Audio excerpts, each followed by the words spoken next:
దీనుడైన దేవునికి మహిమ కలుగునుగాక. ప్రియ స్నేహితులందరికీ దివ్య వాక్యోదయం. ఈనాటి పాఠ్యభాగము లూకా సువార్త 1:38. అందుకు మరియా, ఇదిగో ప్రభుదాసురాలను, నీ మాట చొప్పున నాకు జరుగునుగాక అనెను. డిసెంబర్ అనేది ఒక గొప్ప నెల. క్రీస్తు వారి పుట్టుకను జ్ఞాపకం చేసుకోవడం అనేది పరిశుద్ధపరచుకోవడానికి సిద్ధపడే గొప్ప సంగతి. క్రీస్తు వారిని అర్థం చేసుకునేంత వరకు దేవుని పరిశుద్ధతను అర్థం చేసుకోలేము. ఆయన ఎంత పరిశుద్ధ దేవుడు! యేసు క్రీస్తు వారి తల్లి అయినటువంటి మరియా ఎలాంటి స్త్రీ! ఆమె పరిశుద్ధత, దీనత్వము, అనేక మంచి స్వభావాలను తలంచుకున్నప్పుడు మనము కూడా ఆశ్చర్యంతో నింపబడతాము. స్త్రీ జాతిని ఉన్నత స్థలానికి పైకి లేవనెత్తినటువంటి మహిళ అని మనం చెప్పవచ్చు. పరిశుద్ధమైనటువంటి నీతిగల స్త్రీని చూసినప్పుడు దుష్టుడైన వానికి భయం కలుగుతుంది. యోసేపు మరియలు ఆత్మలో నింపబడిన వారే యేసయ్యను పెంచారు.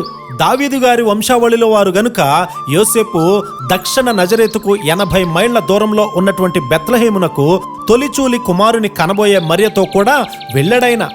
వారికి పశువుల శాలలో మాత్రమే కొంత స్థలం దొరికింది. సర్వలోక పాపముల నిమిత్తము బలిగా అర్పింపబడబోవు దేవుని గొర్రెపిల్ల తానే అక్కడికి వచ్చారాయన. క్రీస్తు జన్మించారు. పరలోకపు గంటలు మ్రోగాయి.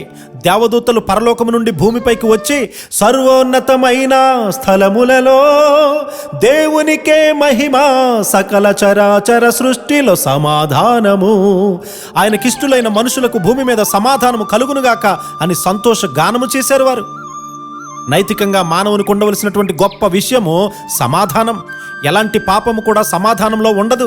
సమాధానము పవిత్రమైనది. నీకు సమాధానం ఉన్నట్లయితే సంతోషముతో, నాకంటే ఈమెకు మంచి చీరను దేవుడిచ్చాడు, ఆయనకు స్తోత్రము అని చెప్పగలుగుతావు. ఒక దైవజనుడు తన కొరకు ఆలోచించడు గాని, ప్రభువా, ఈ లోకరీతిగా నాకు కొంచెమే ఇచ్చావు గాని నీ సన్నిధిలో ఆనందించే సమాధానము నాకు ఇచ్చావు. ఈ మనుషునికి ఎంతో సంపద ఉంది, అతనికి కూడా నీ సన్నిధి భాగ్యము ఇవ్వవా? నేను ఆనందించుచున్నవానికన్నా ఎక్కువ ఆనందముగా ఉండేటట్లు చెయ్యి అని ప్రార్థన చేస్తారు. దేవుడు నీకు ఇచ్చినటువంటి దానితో తృప్తి పడతావు. దేవుడు నాకు ఈ చొక్కా ఇచ్చాడు, అది చాలు. కొంతవరకు ఈ చొక్కా చినిగిపోయినా పర్వాలేదు, కుట్టుకుని వేసుకుంటాను. అలా చేయడానికి దేవుడిచ్చిన సహాయానికై వందనాలు అని చెప్పడమే ఒక సమాధానము కలిగే కృపాధన్యత దేవుడే మనందరికీ అనుగ్రహించునుగాక.